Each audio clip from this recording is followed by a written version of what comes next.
কোরআনুল কারীমের 21 নম্বর পারা 32 নম্বর সূরা, সূরা সাজদা। আমরা যে নামাজের সেজদা দেই, এই সূরার 5টা আয়াত আমি তেলাওয়াত করেছি, লম্বা তাফসির করার জন্য না, অল্প একটু তরজমাই শুনাইবার জন্য। সূরা সাজদা 10, 11, 12, 13, 14 এই 5টি আয়াত আমি পড়ছি আপনাদের সামনে। আর অল্প একটু সময় আমি এই 5টা আয়াতের তরজমা শুনাইতে চাই। আল্লাহ আমাদেরকে তৌফিক দান করেন। সূরা সাজদার এই আয়াত, যে আয়াতটা থেকে আমি তেলাওয়াত করছি 10 নম্বর আয়াত, এটার মূল বক্তব্য হলো হযরত নূহ আলাইহিস সালাম থেকে নিয়ে আমাদের নবী সাল্লাল্লাহু আলাইহি সাল্লাম পর্যন্ত প্রত্যেক নবী আল্লাহর পক্ষ থেকে যখনই মানুষদেরকে ঈমানের দাওয়াত দিছেন, তো এই প্রত্যেক নবী 2টা দাওয়াত মৌলিকভাবে মানুষকে দিতে চাইছেন। একটা হলো আল্লাহর প্রতি ঈমান, আরেকটা হলো আখিরাতের প্রতি ঈমান। আল্লাহকে চিনাইতে চাইছেন, তাওহীদ বুঝাইতে চাইছেন যে আল্লাহ ভিন্ন অন্য কিছুই নাই। কোনোভাবে কোনো যুক্তিতে সম্মান, ইজ্জত, বন্দিগি, ইবাদত, উপাসনা, পূজা, যা সবকিছু কারো সামনে নিজেকে সমর্পণ করা, সেটা শুধু আল্লাহর জন্যই প্রাপ্য। এই তাওহীদ, এই একত্ববাদ, লা ইলাহা ইল্লাল্লাহ, প্রত্যেক নবী এটা বুঝাইতে চাইছেন, আল্লাহর প্রতি ঈমান। আর দ্বিতীয়ত, প্রত্যেক নবী তার নিজ কওমকে মৌলিকভাবে আখিরাত বুঝাইতে চাইছেন। আখিরাত এ কথা বলতে চাইছেন, হে জাতি, এখানেই শেষ না। এই হাসি, এই আনন্দ, এই উল্লাস, এই ফুর্তি, এই মজা, এই গুনাহ, এই চুরি, ডাকাতি, জিনা, ব্যভিচার, মদ, জুয়া, এই হারাম, এটাই জীবনের আনন্দ, এখানেই শেষ না। এরপরে আমাদের নির্দিষ্ট মৃত্যু হবে। মৃত্যুর পরে আমাদেরকে কবরে দাফন করা হবে। নির্দিষ্ট সময়ে কবর থেকে আমাদেরকে হাসরের মাঠে উঠানো হবে। সেখানে আমাদের প্রত্যেকের আমলনামা হাতে দেয়া হবে। সারা জিন্দেগির প্রত্যেকে তার আমলনামা নিয়ে মহান আল্লাহর সামনে এসে দাঁড়াইতে হবে। একা একা একজন একজন করে, ওয়াকুল্লুহুম আতিহি ইয়াউমাল কিয়ামাতি ফারদা, একজন একজন করে আল্লাহর সামনে হিসাব দিতে হবে। এরপরে মিজানের পাল্লায় প্রত্যেকের আমল ওজন হবে। ফুলসিরাত পার হইতে হবে, জান্নাত কিংবা জাহান্নাম যেতে হবে। এই পুরা বিষয়টা, মৃত্যু, কবর, আখিরাত, আমলনামা, আল্লাহর সম্মুখে দণ্ডায়মান, মিজানের পাল্লায় ওজন, ফুলসিরাত, জান্নাত, জাহান্নাম, আযাব, শান্তি, এই কথাগুলো বিশ্বাস করা, এগুলোকে দিলে বসানো, এগুলোর আলোকে দুনিয়ার নাফরমানির জিন্দেগি ছেড়ে দেওয়া, আল্লাহর আনুগত্য করা, এই আখিরাতকে সামনে রেখে প্রত্যেক নবী বুঝাইতে চাইছেন। কিন্তু প্রত্যেক যুগে অবিশ্বাসী, বেঈমান, মুশরিক, মুনাফিক, কাফের, মুরতাদ, যত পাপী, প্রত্যেকেই আল্লাহকে কম বেশি মানতে চাইছে, মানে আল্লাহ আছে এটা স্বীকার করতে চাইছে। কিন্তু আখিরাতকে প্রত্যেক যুগের এই নাফরমান যারা, পাপী যারা, দুনিয়া লুভী, গুনাহ আর ইবলিসের তাবেদারি যাদের জীবন, যাদের চুরি, ডাকাতি, জিনা, জীবন যাদের মদ, জুয়া, জীবন যাদের নর্তকীর নাচ দেখা, জীবন যাদের অসভ্যতার, অশ্লীলতার, বেহায়াপনা, জীবন যাদের কুফর আর শিরিক, জীবন যারা, তারা কোনো সময় কেউই আখিরাত মানতে চায় না, আখিরাত বুঝতে চায় না, আখিরাত মানতে চায় না। এই জন্য প্রত্যেক জাতির, প্রত্যেক নবীর আমলের অবাধ্য জাতি আখিরাতের ব্যাপারে বারবার পাল্টা যুক্তি দেখাইতে চাইছে যে আখিরাত হবে না। ভিন্ন ভিন্ন ফালতু যুক্তি দেখাইতে চাইছে যে আল্লাহ এটা করতে পারবে না, এটা হবে না। তো আমাদের নবী সাল্লাল্লাহু আলাইহি সাল্লামও যখন মক্কার মানুষদেরকে দাওয়াত দিলেন, তো আল্লাহর প্রতি ঈমানের দাওয়াত দিলেন, আখিরাতের কথা বললেন। আখিরাতের কথা যে আমাদেরকে কবর থেকে নির্দিষ্ট সময়ে হাসরের ময়দানে উঠানো হবে এবং আখিরাতের যাবতীয় বিষয়গুলো যখন তুলে ধরলেন, এই মক্কার কাফের বেঈমানরা, কোরআনুল কারীমের মধ্যে আছে বারবার তারা আল্লাহর নবীর সাথে তর্ক করত এই এক কথার উপরে যে মুহাম্মদ কবর থেকে আমাদেরকে পুনরায় আখিরাতে উঠাবে। এই কথাটা কোন যুক্তিতেই আমাদের বুঝে ধরেন, এটা পারবে না আল্লাহ, এটা পারবেন। কেন পারবে না? পারবে না এই কারণে, ওয়াকালু আইদা দালালনা ফিল আরদ আইন্না লাফি খালকিন জাদীদ। এই যে এটা একটা আয়াত, এই 10 নম্বর আয়াতটা একটা আয়াত। তারা বলতো, আল্লাহ বলতেছে বেঈমানরা বলে যে হে মুহাম্মদ, আমরা মৃত্যুর মাধ্যমে কবরে মাটির সাথে মিশে যাব, হারিয়ে যাব। দালালনা আই গিবিনা, আমরা গায়েব হয়ে যাব মাটিতে, আমাদের হাড্ডি গোশত চামড়া মাটির অস্তিত্বে মিশে গিয়ে হারিয়ে যাবে। কোথাকার মাটি কোথায় উড়ে যাবে তার কোনো ঠিক ঠিকানা নাই। ধরেন এখানে 500 বছর আগে কবর ছিল, ওই ছেলে এই বেটা বাইরে গিয়ে অটো উঠাও, যাও অটো সিএনজি ওইগুলা উঠাও মোবাইলে। তুমি একটা হিসাব করো তোমরা দুজন যে এই রোডে মোট কতটা অটো চলে, একটা হিসাব দাও, তাইলে জাতি জানতে পারবে। এটা বড় সাংবাদিকের কাজ হবে, বড় ফায়দা হবে জাতি, মানুষের একটা আইডিয়া হবে যে অটো।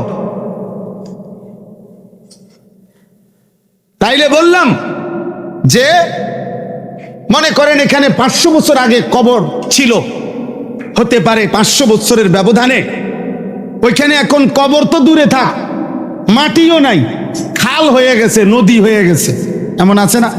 তো তাইলে লাশ তো দূরে থাক, কবর তো দূরে থাক, মাটি তো নাই।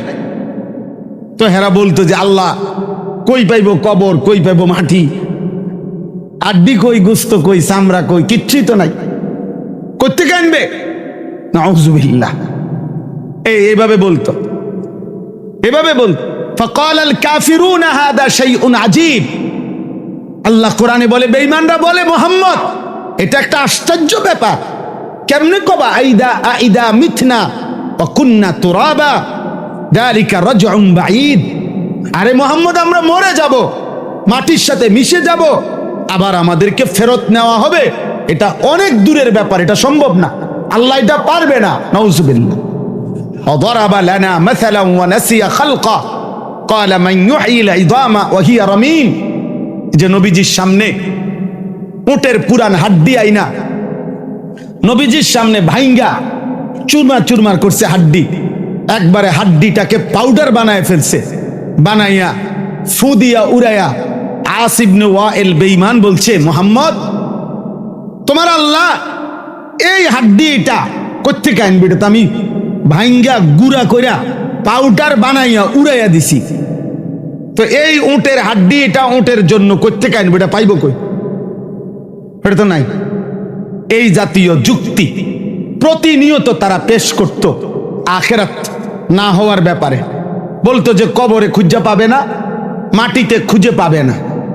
তো আল্লাহ তাআলা বলেন, বন্ধু বাল হুম বিলিকাই রাব্বিহিম কাফিরুন। দোস্ত এখানে আমি শুধু এই কথাটাই বলতে চাই, তাফসীরের মধ্যে লিখছে আল্লাহ বলছে বন্ধু মূল বিষয় হলো একটা বেঈমান, একটা কাফের, মুশরিক, মুরতাদ, একটা পাপী নাফরমান, এরা আখিরাতকে হবে না এই যে কথাটা বলে, আল্লাহ বলে দোস্ত এটা তাদের মূল কথা না।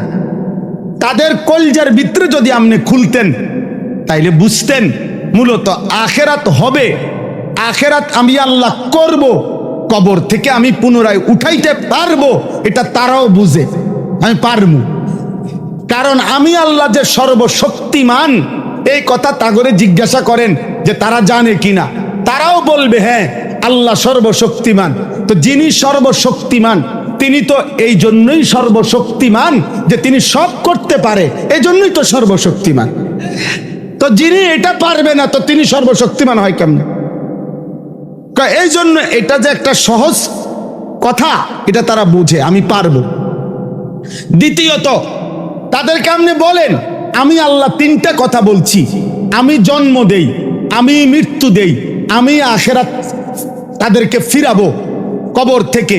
তো আগে তাদেরকে বলেন, আমার এই তিন কথার আগের দুই কথা হচ্ছে, এটা তারা দেখতেছেন, কথা বলে না। জন্ম হচ্ছে তো মৃত্যু হচ্ছে, তো যার এই দুই কথা ঠিক, তো তার তিন নম্বর কথা ঠিক হইতো না কেন? এটা তো একটা সহজ কথা, এটা তো একবারে দুইয়ে দুইয়ে চায়। যদি এমন হইতো, আরে আপনার কথা তো আগের থেকেই সদর বদল, আপনি তো আগেই কইছেন জীব জন্ম দেন, কই কেউ রে দেখি না। আপনি বলছেন মৃত্যু দেয়, মৃত্যু দেন, কই মৃত্যু কই? আমরা নূহ আলাইহিস সালাম যে আমরা লগে হাঁটে আছে, নূহ আলাইহিস সালাম আমরা লগে, তাহলে কেউ মারা যায় না? প্রতিদিন মারা যায়। তাহলে এই দুইটা যদি হয়, এটা হবে না কেন? তাইলে আল্লাহ বলেন, তাহলে বিষয়টা কি? বিষয়টা হলো বন্ধু, আখিরাত হবে, কবর থেকে আমি তুলতে পারবো, আমি পুনরায় সৃষ্টি করতে পারবো, এটা তারা জানে, এটা তারা বুঝে। আল্লাহ যে আছে তারা জানে। কোরআনে আল্লাহ বলছে, বন্ধু আপনি জিজ্ঞাসা করেন, মান খালাকাস সামাওয়াতি ওয়াল আরদ ফাসায়াকুলুনা আল্লাহ, কে আসমান জমিন সব বানাইলো? আপনি বলেন ওদেরকে, ওরা বলবে আল্লাহ। আল্লাহই। যে কোনো পত্তলিকরাও আল্লাহকে আলাদা জানে। হিন্দুদেরকে বলেন, তারাও ঈশ্বর বলতে আলাদা কাউকে বলে, ভগবান বলতে আলাদা কাউকে বলে। তাদের এই দেবতা সৃষ্টিকর্তা না, মৃত্যুদাতা না, এটা তারাও মানে। তাহলে আল্লাহকে যেহেতু মানে, ঈশ্বর সর্বশক্তিমান এটা যেহেতু বুঝে, আল্লাহ সর্বশক্তিমান হতে তিনি সব করতে পারবেন, এটা তারা বুঝে। তাহলে আখিরাতকে মূলত বিষয় হলো বাল হুম বিলিকাই রাব্বিহিম কাফিরুন। আল্লাহ বলে মূল বিষয় হলো আখিরাত যদি মেনে নেয়, তাহলে এটাও মানতে হবে আমি আল্লাহর সাথে তাদের মুখোমুখি হবে।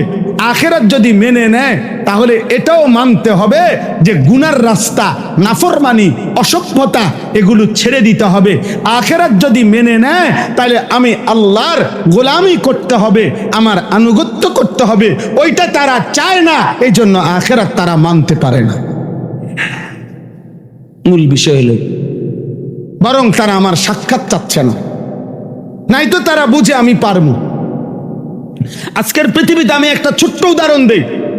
আমাদের বাংলাদেশে মনে করেন চুরি, ডাকাতি, জিনা, ব্যভিচার, মদ, জুয়া, হত্যা, খুন, ধর্ষণ, নারী নির্যাতন, ইফটিজিং, এরকম যত পাপ, যত অন্যায়, যত অপরাধ আছে, এগুলো বন্ধ হোক, এগুলো সমাজ থেকে নির্মূল হোক, এটা চায় এরকম অগণিত ভদ্রলোক আছে, অসংখ্য। আমরা হুজুররা না, শুধু অন্য লাইনেরও অগণিত ভদ্রলোক আছে, যারা বক্তব্য দিতে গেলে সেমিনারে, সিম্পোজিয়ামে, টকশুতে, বিভিন্ন রকমের আলোচনার গোল টেবিলে তারা মাইক পাইলে বলে এগুলো বন্ধ হওয়া উচিত, সমাজ থেকে নির্মূল হওয়া উচিত।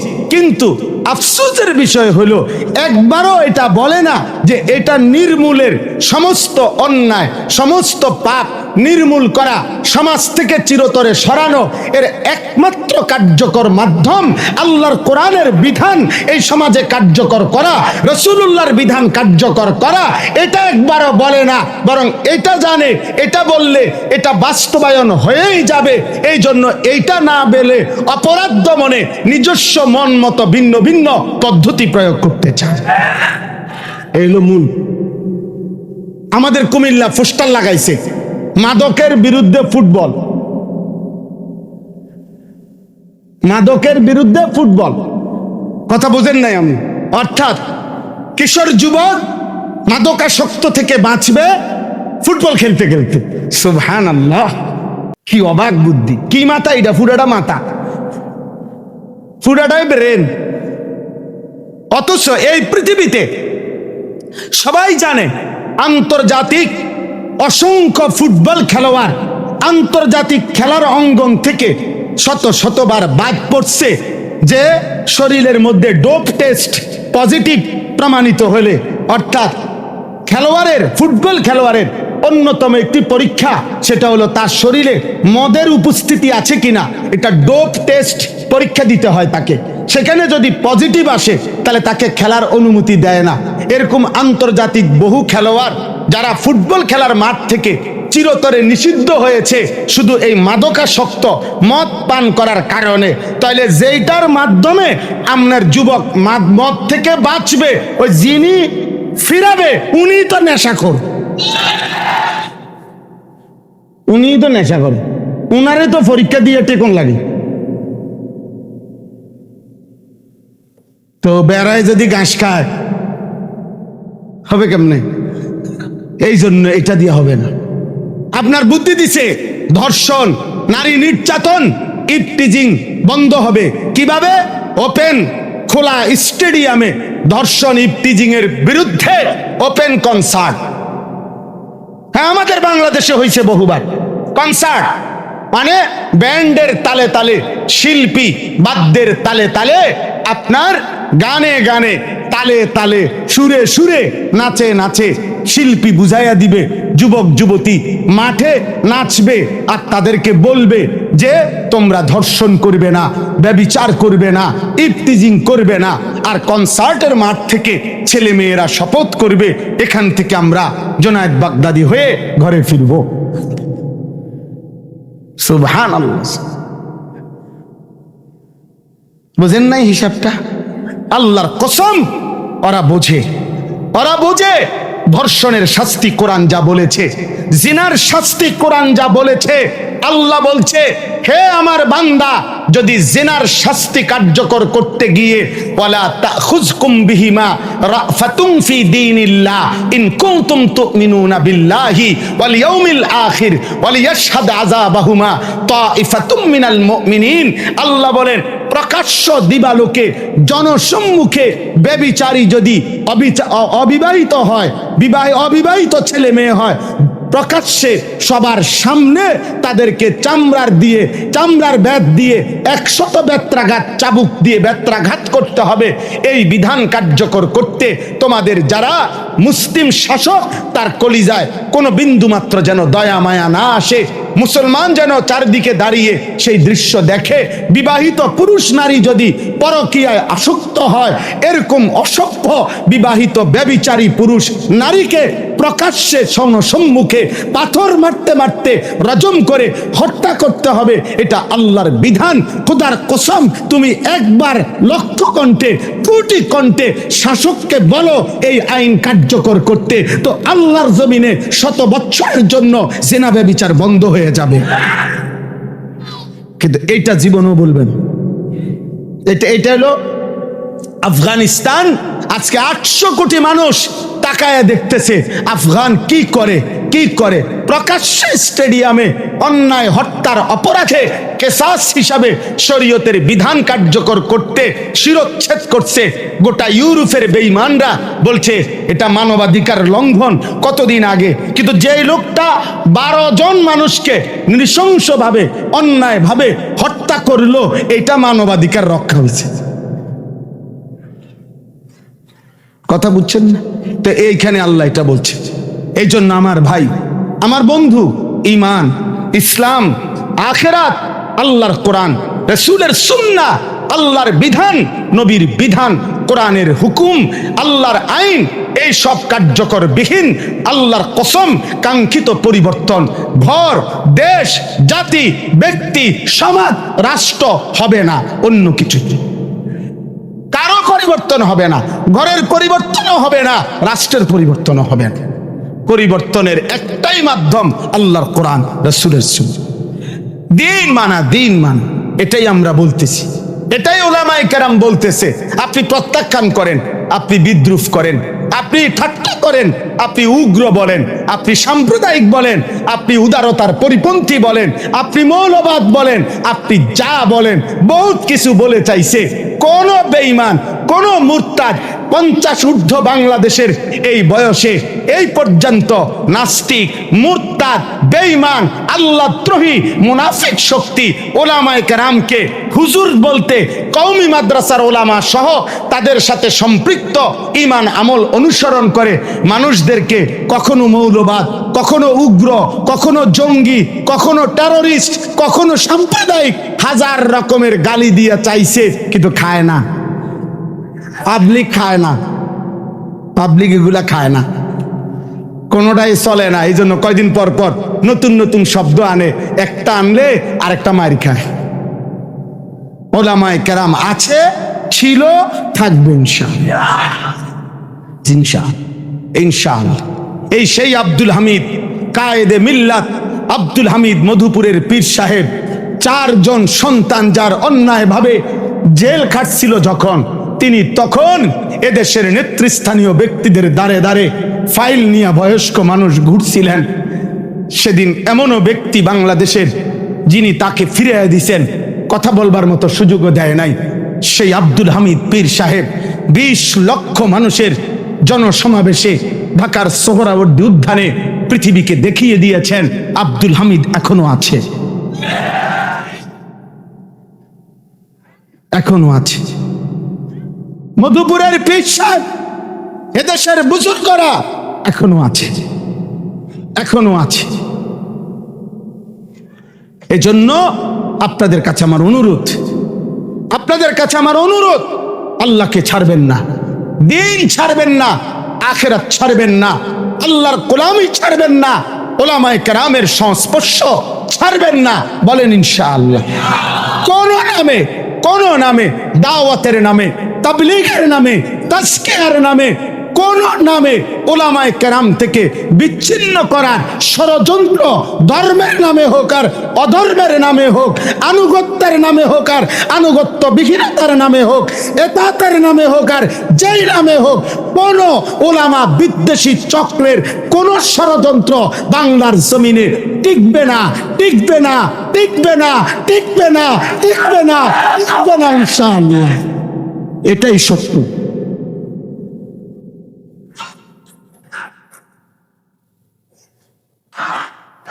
হ্যাঁ হ্যাঁ, এটাই সত্য ইনশাআল্লাহ, এটাই সত্য। আরো খুবাইব শহীদ হবে প্রয়োজনে, আরো পবিত্র লাশ এই জমিনে হয়তো খুন ঝরবে, মোমেনের রক্ত ঝরবে, কিন্তু ওলামা বিদ্বেষী কোনো মেহনত, কোনো ফিকির পৃথিবীতে বাস্তবায়ন হবে না, হবে না ইনশাআল্লাহ। আল্লাহ আমাদেরকে বুঝ দান করেন, আল্লাহ আমাদেরকে ফিকির দান করেন।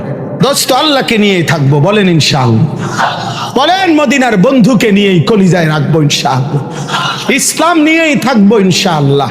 আমার নওজোয়ান, আমার কিশোর যুবক ভাই, দোস্ত আমার 14 বছরের, 16 বছরের, 18 বছরের, 20 বছরের কিশোর ভাই, যুবক ভাই, তোর কাছে আমি বন্ধু হাত জোড় করে বললাম, বুজুর্গ ওলামাদের এটা বর্তমান ধারণা, আলহামদুলিল্লাহ প্রবল ধারণা।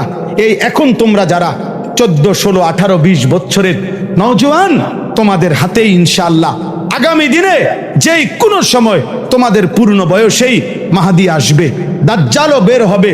এজন্য তুমি যদি এখন চরিত্রহীন হয়ে যাও, মোবাইল, নারী, ছবি, অশ্লীলতায় আসক্ত, আর আল্লাহকে সেজদা না দাও, 1 ওয়াক্ত নামাজ না পড়ো, 365 দিনে কোনো দিন ফজরের নামাজ পড়ো না, খোদার কসম নওজোয়ান, হতে পারে তুমি মাহদী চিনবা না, হতে পারে তুমি দাজ্জালের খপ্পরে পড়ে ঈমান হারায়া চির জাহান্নামী হয়ে যাইবা।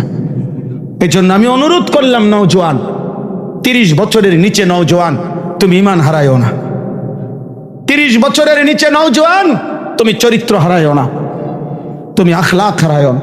এত কম বয়সে এত নারী ছবি, এত উলঙ্গ দৃশ্য, জিনা, ব্যভিচার, মদ, জুয়া, এই আসক্তি তোমরা ছাড়ো, ছাড়ো আব্বা, ছাড়ো, ছাড়ো। নারীর চাহিদা তোমার, এটা আল্লাহর দেওয়া, এটা পূরণ হবে। ক্ষুধার চাহিদা আল্লাহ হালাল খাবার দ্বারা পূরণ করে, তৃষ্ণার চাহিদা আল্লাহ পবিত্র পানি দ্বারা পূরণ করে, লজ্জাস্থানের চাহিদাও আল্লাহ দিয়েছেন, তিনি হালাল পবিত্র স্ত্রীর দ্বারা পূরণ করে দেবে। ওয়েট ওয়েট, অপেক্ষা করো, অপেক্ষা করো, নষ্ট হইও না, নষ্ট হইও না। বেহায়া নারী দেখে মজা নিও না। রাস্তার বেহায়া নরক নারী, বেপত্তা নারী, নিজেকে রূপ যৌবন প্রদর্শন করে যেই নারী, ওই নারীর মধ্যে আর কিছু থাকতে পারে, নারীত্ব বলতে কিছু নাই। ও নারী না, ও প্লাস্টিক।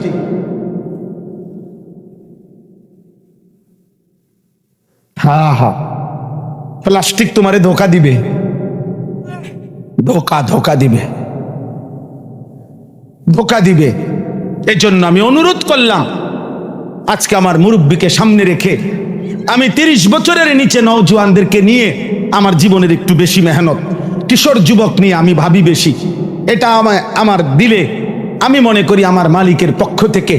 এই জন্য আমি যতক্ষণ আছি, মালিক যদি কোনোদিন এই পৃথিবী থেকে হারিয়ে যায়, মালিকের ইচ্ছায় কোনো অসুবিধা নাই। আমার আগে বহু লোক এই দুনিয়া থেকে বিদায় নিছে, আমার দাদা গেছে, আমার বাপ কবরে গেলে আমিও কবরে চলে যাব। কিন্তু আমি নওজোয়ান ছেলেদেরকে বলি, ভাই এই সময়টা তোমরা একটু হেফাজত করো, আখলাক হেফাজত করো, চরিত্র হেফাজত করো। বন্ধু আমার, তুমি মানলেও মৃত্যু হবে, তুমি না মানলেও মৃত্যু হবে, তুমি স্বীকার করলেও আখেরাত হবে, তুমি স্বীকার না করলেও আখেরাত হবে। কুলিয়াতা ওয়াফাকুম মালাকুল মাউতিল্লাযী ওয়াক্কিলা বিকুম। আল্লাহ বলে, আমি আল্লাহর পক্ষ থেকে নির্ধারিত ফেরেশতা মালাকুল মউত, হে নবী আপনি বলে দেন তোমাদের মৃত্যু ঘটাবে এবং তোমাদের সকলেই আখেরাতে আমি আল্লাহর সাথে একত্রিত হবে। ওয়ালাউ তারা ইদিল মুজরিমুনা নাকিসু রুউসিহিম ইনদা রাব্বিহিম। আল্লাহ বলে, বন্ধু সেদিন আখেরাতে আপনি যদি দেখতেন, মানে আপনি দেখবেন সমস্ত নাফরমান পাপী মাথাটা নুয়ে লজ্জায় অপমানে আমি আল্লাহর সামনে দাঁড়িয়ে আছে, আর আমাকে বলবে, রব্বানা আবসারনা ওয়া সামি'না ফারজি'না না'মাল সালিহান ইন্না মুকিনুন।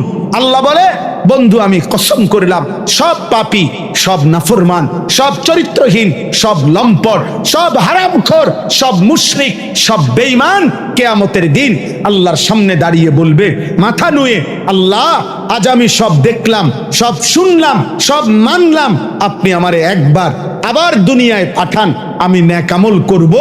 আল্লাহ বলেন, না, ওয়ালাউ শি'না লাআতাইনা কুল্লা নাফসিন হুদাহা। আরে নাফরমান, আমি তো চাইলে দুনিয়া থাকতেই তোরে বাধ্য করে সেজদা দেওয়াইতে পারতাম, আমার গোলামি করাইতে পারতাম, কিন্তু আমি চেয়েছিলাম তুমি আমারে ভালোবেসে না দেখে আমার কথা, আমার রসুলের কথা, আমার ওলামাদের কথা, আমার কোরআনের কথা শুনে আমি চাইছিলাম তুমি আমারে সেজদা দিলে। আজ আমি চেয়েছিলাম আখেরাতে তোমার হাতে জান্নাত তুলে দেব, কিন্তু তুমি আমার কথা পাত্তা দিলা না। ওয়ালাকিন হাক্কাল কাউলু মিন্নি লাআমলাআন্না জাহান্নামা মিনাল জিন্নাতি ওয়ান নাসি আজমাইন। আজ আমি আল্লাহর ওয়াদা, আজ আমার চূড়ান্ত ফয়সালা, আজ আমি তোর মতো নাফরমান পাপী বেঈমান মুশরিক মুনাফিক পাপী দ্বারা, জিন আর মানুষ দ্বারা আমি জাহান্নাম পূর্ণ করব। আজ আমি আখেরাতে হাসরের ময়দানে আমি আল্লাহ মাফ করব না, বিচার করব, বিচার। মাফ করবে না, মাফ করবে না, মাফ করবে এখন তওবা করেন, এখন মাফ চান। পাহাড় পরিমাণ গুনাহ, আসমান পরিমাণ গুনাহ আল্লাহ বলছে যথাযথ তওবা করলে আমি আল্লাহ মাফ করে দেব, কিন্তু সেদিন না। শেষ কথা হলো, ফাজুকু বিমা নাসিতুম লিকা ইয়াউমিকুম হাদা। আল্লাহ বলেন, এই বান্দা শোনো, সেদিন দুনিয়ায় থাকতে তুমি আমারে ভুলে গেছিলা, এই আখেরাত ইন্না নাসিনাকুম। বেঈমান, আজ আমি আল্লাহ তোকে আখেরাতে ভুলে গেলাম। যা, তোর কোন আব্বা আছে এখন আন, তোর বাপ ডাক দে, তোর না নেতা আছে ল আন, তোর না ফুলাইন আছে ফুলাইনি ডাক দে। এই বাটপার, তোর না বলে সন্ত্রাসী আছে, চাঁদাবাজ আছে, তার কস্তাকা গুলি করতো হাসরের মাঠে। এখন তো সাফাতি কই, রামদা কই, ডাক দে, ফুলাইন ডাক দে, আন। আল্লাহ বলেন, আজ আমি তোকে ভুলে গেলাম, যা। অযুকু আযাবাল খুলদি বিমা কুনতুম তা'মালুন।